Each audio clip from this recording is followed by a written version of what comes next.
जय हिंद, जय भारत, जय श्री राम। ये विषय है कि हम सब दुखी क्यों होते। दुखी होने का कारण ये है कि जैसे कुछ भी होता है तो हम लोग सोचते कि अचानक ये हो गया। ऐसे देखो, कुछ भी अचानक होता नहीं है, सबका नियम है, होने वाला है, लेकिन हम उससे अनजान थे, अनजान है, जानकारी नहीं है। हो गया तो कहते कि वो अचानक ये हो गया, हम रोक लेते, ऐसे कर देते, वैसे कर देते। लेकिन देखो, ये होने वाला था, हमको मालूम नहीं था। जैसे एक उदाहरण में, सबको मालूम है कि हमारा अभी बचपना है, हम जवान होंगे, बूढ़ा हो जाएंगे। कारण कि बूढ़े लोगों से सुनते रहते कि बचपना है, तुम जवान हो गए, जवान हो जाने के बाद तुम एक दिन बूढ़े हो जाओगे। तो जवान होने पर तो बहुत खुशी होती है, लेकिन बुढ़ापा आने पर सबको दुख होता है।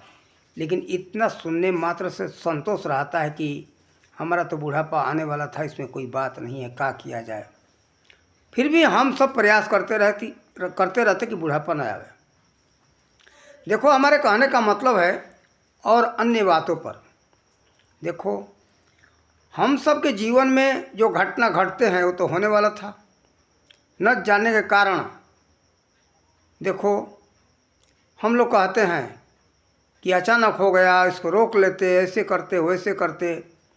कुछ ज्योतिषियों का कहना है कि ऐसा तंत्र मंत्र कर देंगे, तांत्रिक कहते कि हम ऐसा तंत्र मंत्र कर देंगे, जाप कर देंगे, ऐसे विधि कर देंगे, ये बदल जाएगा। लेकिन देखो, हमको तो असंभव लगता है, कोई बदल नहीं सका। देखो, परमात्मा जो जो इस संसार में कार्य जो कर रहे हैं, जो हो रहा है, उनके द्वारा कल्प के आरंभ में ही निश्चित कर लिया गया था। देखो, भगवान श्री राम को सब मालूम था, वो नहीं रोके। उनसे भी अधिक, अब हो सकता भगवान श्री राम कितना जानते थे ये तो हम नहीं कह सकते, कारण कि ब्रह्म के ही रूप थे। वो तो सब कुछ जानने वाले हैं। लेकिन महापंडित कहा जाता है रावण को, कारण कि भगवान हमारे श्री राम भी उसको महापंडित मानकर के यज्ञ के लिए बुलाए थे। देखो, रावण को सब कुछ मालूम था, उसके जैसा विद्वान इस संसार में कोई हुआ नहीं। क्यों नहीं बदला? क्या वो तंत्र विद्या नहीं जानता था? तंत्र विद्या जानता था, कारण कि उसका लिखा हुआ एक पुस्तक हमारे हाथ में आया था, उसका नाम था रावण उडिस तंत्र।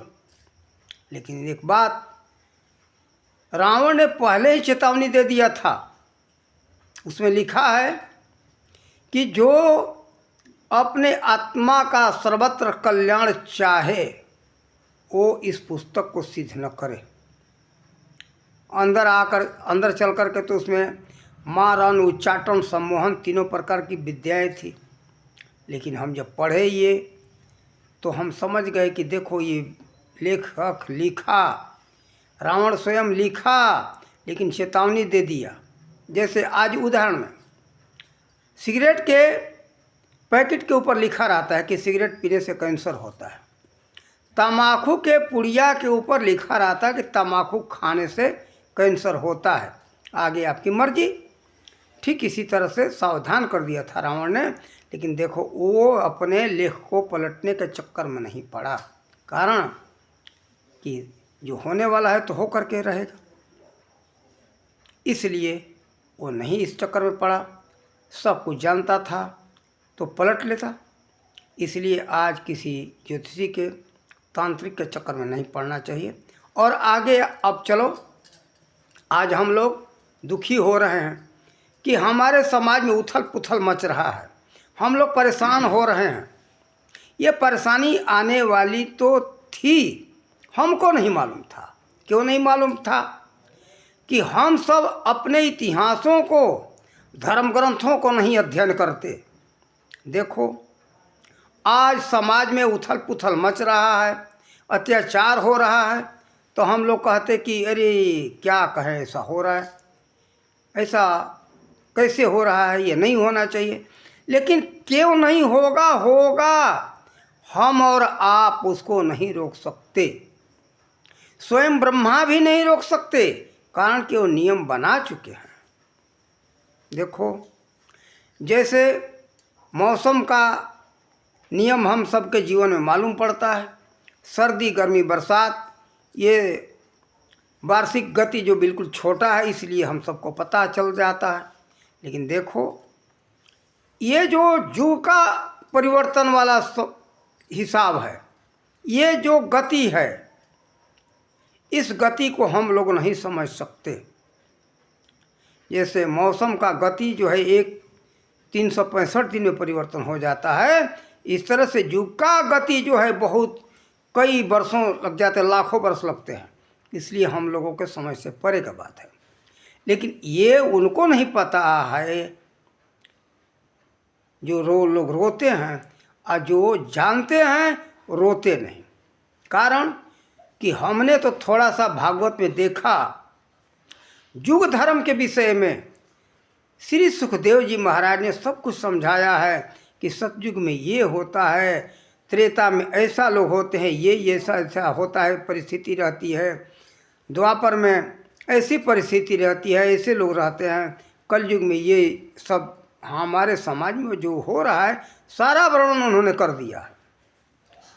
देखो, उन विद्वानों को ज्ञान था, सब जानने वाले थे, त्रिकालदर्शी थे। त्रिकालदर्शी का मतलब सब कुछ जानने वाला, तीनों काल के विषय में जानने वाला, इससे भी आगे जानने वाले थे। तो देखो, ये हम सबको जानना चाहिए। क्यों? हम लोग दुखी नहीं होंगे, सुखी में जीवन गुजरेगा। जैसे मान लो कि अब इस समय सर्दी आ रहा है, तो सर्दी में जो कष्ट होता है वो पता है। फिर उसके बाद आएगा गर्मी, गर्मी में जो कष्ट होगा, सुख और दुख सब में मालूम होता है। तो देखो, ये तो क्या आनंद आता है बसंत ऋतु में, जब गर्मी शुरू होता है तो बसंत आता है, उस समय आनंद आता है। फिर आगे चल करके गर्मी होता है तो परेशानी होती है। तो अनुभव जो कर चुके हैं कि सर्दी गर्मी बरसात का ये ऐसा मौसम का परिस्थिति रहता है, ये दुख सुख होता रहता है, तो उनको तो ज़्यादा दिक्कत नहीं होता है। लेकिन जो अनभिज्ञ है उनको तो परेशानी होती है। तो देखो, इसी तरह से युग के बारे में जानने वाले को परेशानी नहीं होता है। जैसे आज हमको ही थोड़ा सा मालूम है, इसलिए हमको तो इसका असर नहीं होता है, कारण कि होने वाला था, होने वाला है, उसको रोक नहीं सकते। आखिर ऐसा क्यों? देखो, बहुत कुछ भागवत में पढ़ने को मिलता है, लेकिन बहुत कुछ मिलता है, सब कुछ नहीं मिलता है। देखो, उसमें मनवंतर के विषय में बताया गया, इसी बहाने इसी की 20 प्रसंग में आप लोगों को मनवंतर के विषय में भी थोड़ा बता दें। तो उसी में एक चतुर्युगी होता है, तो 71 चौकड़ी का एक मनवंतर होता है।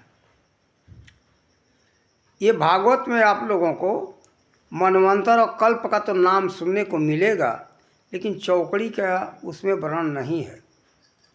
जैसे अब लोग कहेंगे कि उसी में चौकड़ी का क्यों नहीं वर्णन हुआ, तो सभी विषय, पूरा विषय एक पुस्तक में नहीं लिखा जा सकता, बहुत बड़ा हो जाएगा। इसलिए विद्वानों ने अलग अलग किया है। सारी बातें एक पुस्तकों में नहीं मिलेगी, ये एक पुस्तक में नहीं मिलेगा। तो देखो, ये चतुर्युगी के विषय में बताया गया। सिर्फ ये ऋग्वेद भाष्य में महर्षि दयानंद सरस्वती ने लिखा है, लेकिन ऋग्वेद में है तभी तो उसका भाषांतर करने पर हुआ, यानी संस्कृत से उसको हिंदी में किया गया है। तो देखो, ये कलयुग में सब होने वाला है, युग धर्म के विषय में पढ़ने पर पता चलता है। तो चतुर्युगी के विषय चल रहा था। चतुर्युगी कहते नहीं, चारों युग एक बार बीत जाए तो उसको चतुर्युगी कहते। फिर ऐसे ऐसे करके 71 बार बीत जाए तो उसको एक कल्प ये मनवंतर कहते। 71 चौकड़ी बराबर एक मनवंतर यानी एक मनु का पीढ़ी समाप्त हो चुका, उनका संतान समाप्त हो चुका।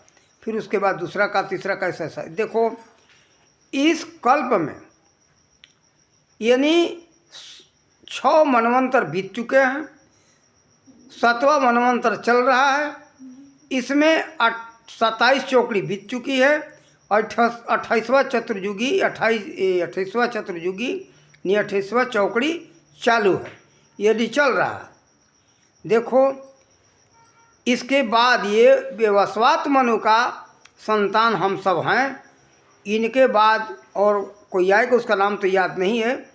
सभी मनुओं का नाम श्रीमद् भागवत महापुराण में मिल जाएगा, और नहीं तो आप लोग गूगल पर भी मांग करके देख सकते हो। फिर 7 मनु और होने वाले हैं। ये 7वां का चल रहा है। इसके बाद अभी 7 मनु है। अभी 14 मनवंतर का एक कल्प होता है। और देखो प्रलय और महाप्रलय 2 होता है। मनवंतर के बाद प्रलय आता है, तो प्रलय में सृष्टि का नाश होता है, और महाप्रलय में सृष्टि का ही नहीं पूरे ब्रह्मांड का नाश हो जाता है। उस समय सूर्य, चांद, पृथ्वी, तारा, ग्रह, नक्षत्र कुछ भी नहीं रह जाते, सब समाप्त हो जाते। तो देखो 1000 चौकड़ी बराबर एक कल्प, यानी ये ब्रह्मा का एक दिन। फिर उतना ही की रात्रि होती है। 1000 चौकड़ी की उनकी रात्रि होती है, 1000 चौकड़ी का उनका एक दिन होता है। तो देखो ये सब कैसे मालूम होगा? धर्म ग्रंथों का अध्ययन करने पर मालूम होगा। तो अब जो है, अब हमारा विस्तार ये तो, और हम आगे न बढ़ा करके आप लोगों को दुख और सुख के विषय में समझा दें। देखो जब कलयुग के धर्म के विषय में पढ़ लिया जाएगा तो पता चल जाएगा कि ये सब तो होने वाला था, इसको रोका नहीं जा सकता है। परमात्मा सब कुछ निर्धारित कर दिए हैं। तो इसलिए दुख का अनुभव नहीं होता है जान लेने से। लेकिन क्यों? आज हमारा समाज तो धर्म ग्रंथों में हाथ लगाना पाप समझता है, पिछड़ापन का अपना महसूस करता है कि हम पिछड़े हैं, हम गंवार हैं। और जैसे धर्म ग्रंथों में कोई इतिहासों में हाथ लगा दे, पढ़ने लगे तो लोग उसको गंवार कहते हैं। अरे पुराना इतिहास पढ़ रहा है, ये धर्म ग्रंथ पढ़ इतिहास। ये धर्म ग्रंथ क्या एक प्रकार की इतिहास है। पुराण माने इतिहास, इति माने बीती, हास माने कहानी। ये इतिहास है, सब कुछ उसमें धर्म ग्रंथों में सब कुछ मिलेगा आपको। तो इसलिए हम यही कहेंगे कि आप लोग धर्म ग्रंथों को ठुकराओ मत, धर्म ग्रंथों को अपनाओ। अब वीडियो तो लंबा होता जा रहा है, लेकिन आप लोग एक इसी वीडियो में एक और बात बता दें। देखो धर्म ग्रंथ में हाथ लगाना ही गंवारपन का पहचान होता। आज हमारा देश किसका नकल कर रहा है? अंग्रेजों का। अंग्रेज बनने के चक्कर में लोग अपने देश के सभी सभ्यता, संस्कृति और धर्म ग्रंथों को ठुकराते जा रहे हैं। धर्म ग्रंथ को ठुकराते जा रहे हैं, इतिहासों को ठुकराते जा रहे हैं, और विदेशियों को सब अपनाते जा रहे हैं। देखो विचार तो करो। अब तो थोड़ा हमें इस बात पर क्रोध आ रहा है अपने भारतवासियों के ऊपर। इतिहास तो अपने पढ़ते नहीं पूरा। देखो पूर्वी भारत यानी कलकत्ता के अंदर पूर्वी भारतीय पुस्तकालय था। ईस्ट इंडिया ऑफ लाइब्रेरी, क्या ईस्ट इंडिया कंपनी उसका नाम रखा था, ईस्ट इंडिया ऑफ लाइब्रेरी। उसमें 20 लाख से अधिक पुस्तक थे। आप गूगल पर मांग करके कोई देखो वो पुस्तक कहाँ गया। जब अंग्रेज़ों को भगाया जाने लगा तो अंग्रेज सबसे पहले उस पुस्तकालय के सभी पुस्तकों को लेकर के भागे। उसके बाद जो भागना था लेकर के भागे, कारण कि जानते थे कि रत्नों से कई गुना कीमती ये पुस्तक है। हीरा मोती जवाहरात पन्ना पुखराज तो ले ही गए, लेकिन उनसे भी कई गुना कीमती वो पुस्तक थे। इसलिए सबसे पहले पहाड़ ले जा करके कहाँ रखे? आज भी ब्रिटेन में वो रखा हुआ है। और उसी को अध्ययन कर करके ये लोग सब कुछ का आविष्कार करते, तो ला करके हम लोग को सामने पेश करते, कहते कि लो हमने आविष्कार किया। तो देखो मूर्ख मत बनो, विद्वानों के संतान हो, विद्वानों के ये वंशज हो, उस विद्याओं को ठोकर मत मारो। ये मूर्ख बनाने के लिए लोग कह देते हैं कि तुम गंवार हो और जय श्री राधे जय श्री कृष्ण कोई बोल दे तो उसको भी लोग कहते कि तुम गंवार हो, बाय बाय टाटा बोलो। ये कितना मूर्खतापूर्ण बात है। अरे सीताराम बोलने में उससे क्या क्या प्रेरणा मिलता है। जय श्री राधे बोलने से उससे, उस नाम से क्या क्या प्रेरणा मिलता है उसको तो देखो। श्री राम कौन थे? श्री राम के बोलने से ये प्रेरणा मिलेगा, उसके बारे में बच्चे सोचेंगे, समझेंगे, जानेंगे कि श्री राम कौन थे, श्री राम ने क्या उपदेश दिया, क्या क्या उन्होंने किया। तो श्री राम के बारे में भी पता चलेगा कि उनको कहा गया मर्यादा पुरुषोत्तम श्री राम। उनके जैसे संसार में कोई मर्यादा में रहने वाला आज तक नहीं हुआ। भले भविष्य में कोई हो जाए, लेकिन देखो उन नामों में ये सब बात छिपा हुआ है। तो देखो ये सब मत भूलो। हम यही कहेंगे, अपने इतिहासों को ठुकराओ मत, अपने इतिहासों को, धर्म ग्रंथों को पढ़ो, उसमें सब कुछ मिलेगा। और किसी प्रकार का दुख है सुख है उससे कोई न खुशहाली की बात रहेगी न दुख का बात रहेगा, न सुखी या न दुखी, समभाव की प्राप्ति होगी। इसीलिए हम कहेंगे कि अपने इतिहासों को, धर्म ग्रंथों को पढ़ो और अपने जीवन को सुखमय बनाओ। निज शब्दों के साथ वाणी का विराम देते। जय हिंद, जय भारत, जय श्री राम।